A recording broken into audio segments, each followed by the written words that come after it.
For the final analysis questions, you must answer these questions in complete sentences.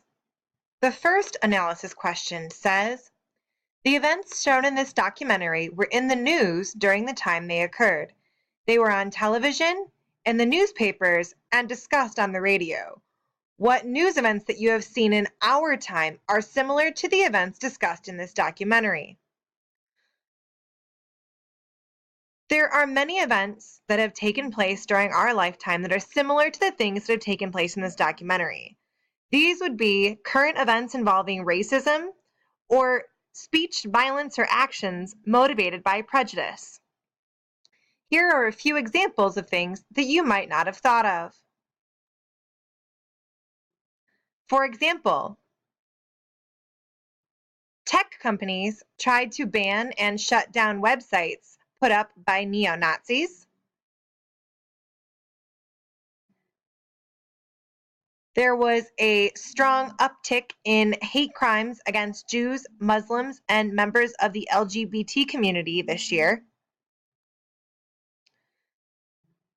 In August, there was a white nationalist rally in Virginia that left 3 dead and many people injured.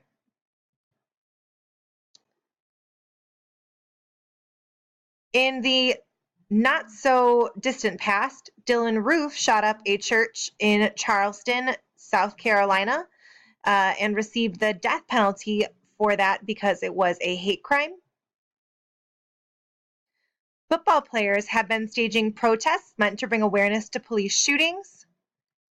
And lastly, Trump's travel ban led to widespread protests and legal action because people felt that the travel ban was meant to target people from certain ethnicities and religions.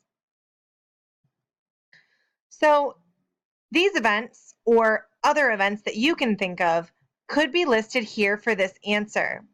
Question 18 piggybacks off of question 17. It asks, how do the events you wrote about in the previous question make you feel? Explain.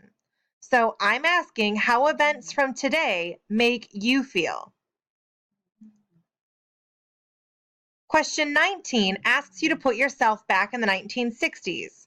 It says, if you lived during the 1960s, how do you think the events in the news would affect you? Explain your answer. So what I'm asking is, if you lived in the 1960s, how would the events in the documentary affect you? Would it be the same or different as your answer to question 18? And lastly, question 20